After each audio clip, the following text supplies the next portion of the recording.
This is a true story, not about fame, not about glory, but about a moment when an American was faced with choice and chose courage. Welcome to America's Quiet Heroes, a place where we honor the men and women whose actions didn't make headlines, but changed lives forever. This is real America, and this is one of their stories. Part 1. The Planning. In the years following the invasion of Iraq, the war changed.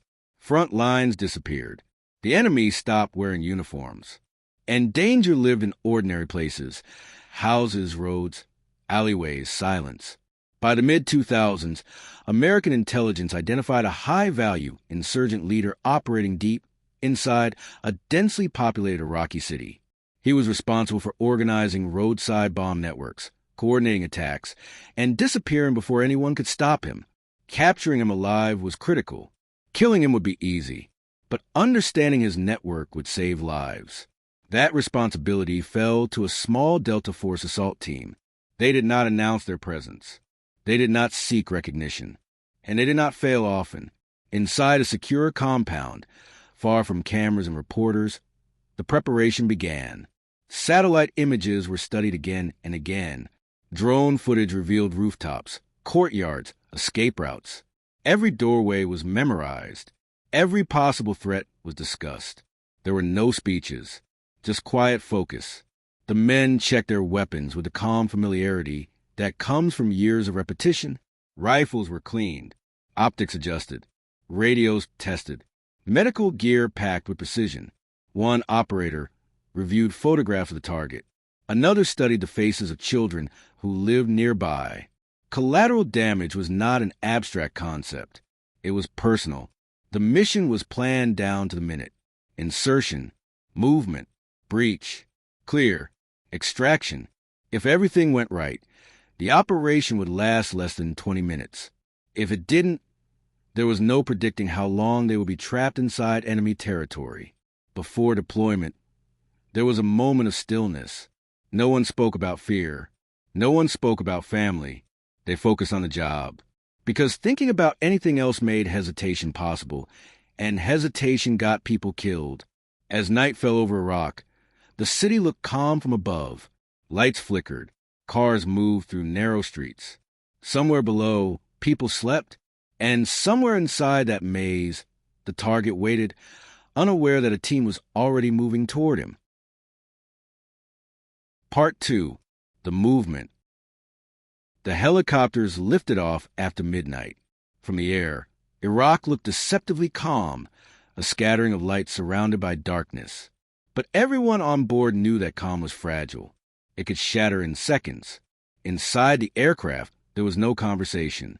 Each operator sat still, eyes forward, hands resting on weapons they knew better than their own faces. The sound of the rotors filled the space, steady and mechanical, masking everything else. Night vision goggles came down. The world turned green. The pilots flew low, following terrain, avoiding known threats. Every minute in the air increased the risk of detection. Every second mattered. Then the aircraft slowed. The landing zone was a narrow strip of open ground, less than a mile from the target building. Too close for comfort. Too far to turn back once they touched down. The doors opened. Cold air rushed in. One by one, the team moved out, disappearing into the darkness. The helicopters lifted away immediately, leaving behind silence, the kind that feels heavy, pressing down on the chest. From that moment on, they were alone. The team began moving on foot. Streets were narrow. Buildings pressed in from both sides. Shadows stretched across the ground, hiding doorways, windows, rooftops. Every sound mattered. A barking dog, a door closing, footsteps somewhere behind a wall.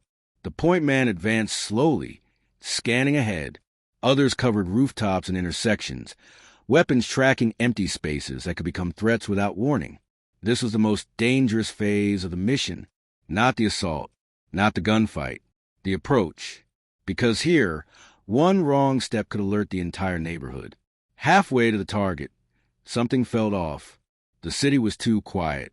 Normally, there were generators humming, Radios playing, voices drifting through open windows. Tonight, there was almost nothing. One operator raised a clenched fist. The team froze. A figure moved at the far end of the street, not running, not hiding, just standing there, watching. Seconds stretched. Then the figure disappeared into a doorway. No alarms, no shouting, but the message was clear. They had been seen. The team leader made a decision quickly. Continue. Turning back would mean losing the target, and possibly walking into an ambush anyway. Speed and surprise were now their only advantages. They moved faster, but not louder. As the target building came into view, it looked ordinary. 2 stories, concrete walls, metal gate, a family home. Lights were on inside. That was unexpected. The final checks were silent. Breacher in position. Security teams covering angles. Medical operator ready. They stacked at the door. Somewhere inside that building, the man they came for was either sleeping or already reaching for a weapon. The signal was given, and the night exploded. Part 3. The Assault. The breacher moved first. The explosion was controlled, precise, a violent crack that shattered the metal door and echoed down the street before collapsing into silence again. The team flowed inside. Training took over. Rooms were cleared in seconds. Corners checked. Hallways secured. Commands whispered, sharp and efficient. Clear. Moving. Left. The interior was tighter than expected. Furniture crowded the rooms. Narrow stairwells limited movement. Every step had to be deliberate. Then everything changed. A door flew open at the far end of the hallway. Not the target. A woman screamed. 2 children froze in place, eyes wide, caught between armed Americans and a world they didn't understand. The team reacted instantly. Weapons lowered. Voices softened. One operator moved the family aside, shielding them, guiding them into a corner away from danger. Seconds passed. Seconds that mattered. From upstairs, a burst of gunfire erupted. The sound was deafening in the enclosed space. Plaster exploded from the walls. Bullets tore through the staircase railing. The target was awake, and he was armed. The team pushed forward. Smoke filled the air. Dust made visibility almost zero. Radio calls overlapped as operators tried to communicate over the noise.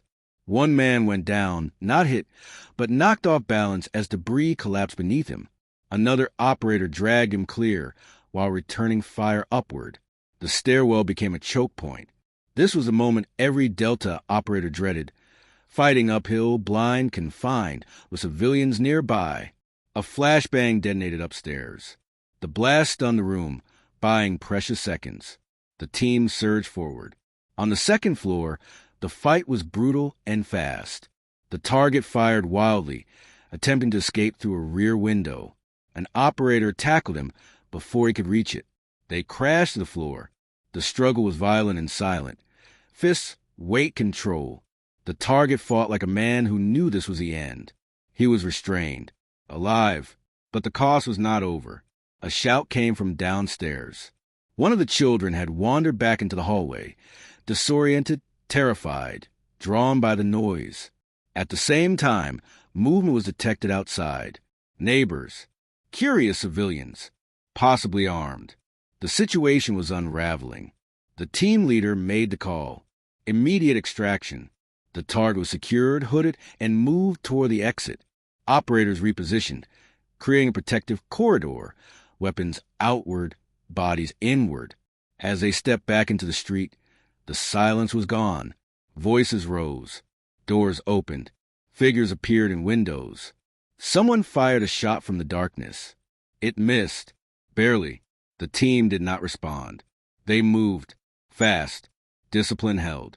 They reached the extraction point just as helicopters thundered back into the night sky, rotors whipping dust and debris into the air.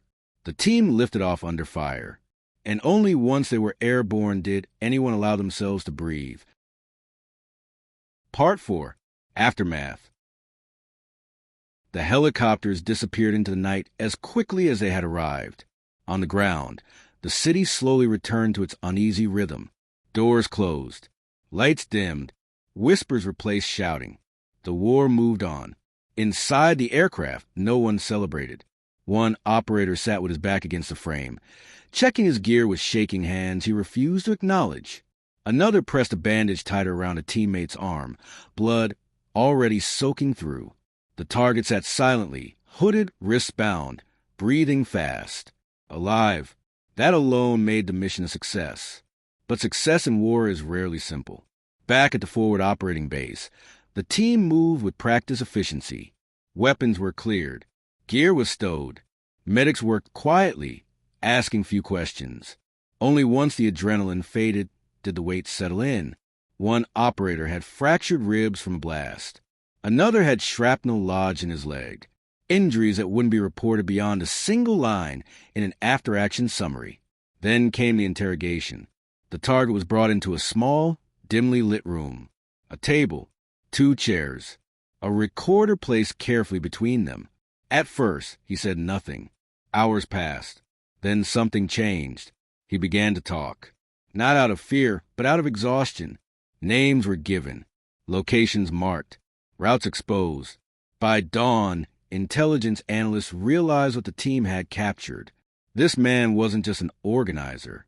He was a central link, a coordinator connecting multiple cells across the region, safe houses, weapons caches, planned attacks already in motion.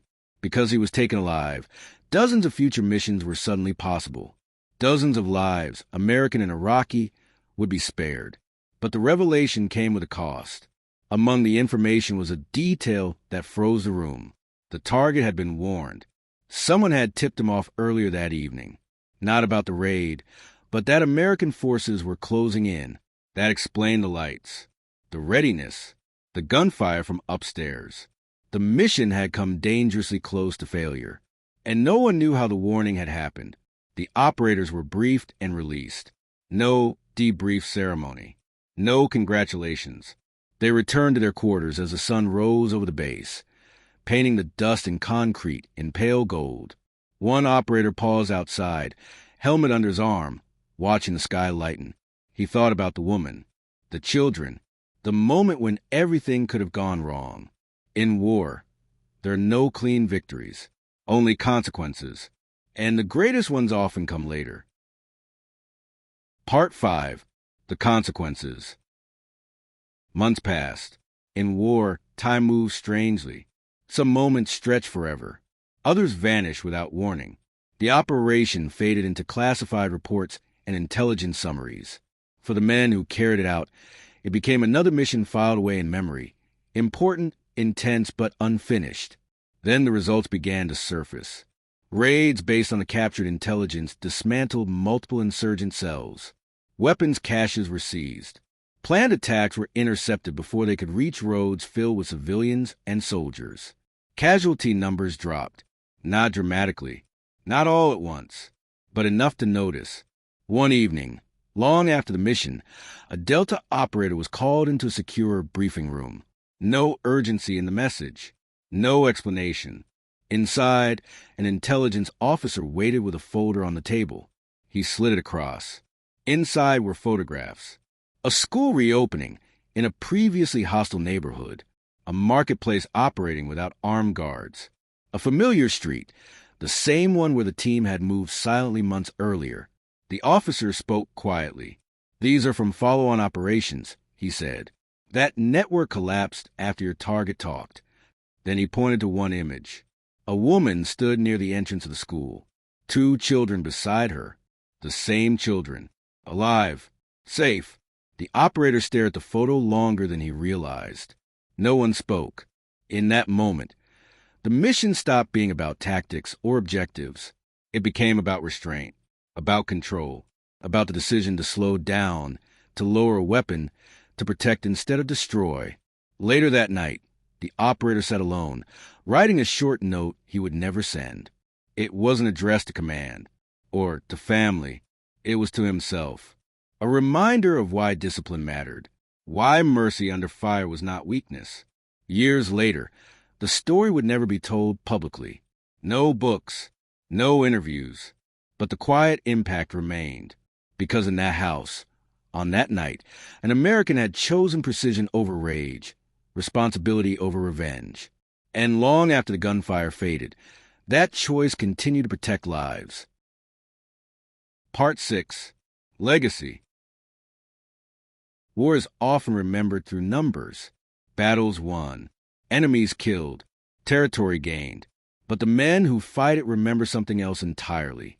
They remember faces, moments, decisions that could never be undone. For the Delta operators involved in that mission, life moved on.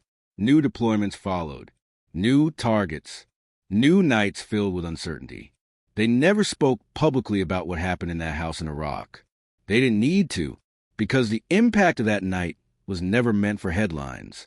It lived quietly, in streets that stayed calm, in children who walked to school without fear, in soldiers who returned home because an attack never happened. Years later, one of the operators would be asked what made a mission successful. He didn't mention tactics, or intelligence, or firepower. He paused and answered simply, "When you leave, and the world is safer than when you arrived." That was the legacy of that night. Not destruction, but restraint. Not revenge, but responsibility. In a war defined by chaos, a small team chose discipline. In a moment where violence would have been easier, they chose control. And in doing so, they reminded us what real courage looks like. It doesn't always shout. It doesn't demand recognition. Sometimes, it moves quietly through dark streets, makes the right choice under impossible pressure, and disappears before anyone notices. That is the kind of courage that endures. That is the courage that defines America at its best. Some heroes charge forward in history books. Others disappear into the silence. At America's Quiet Heroes, we remember them all.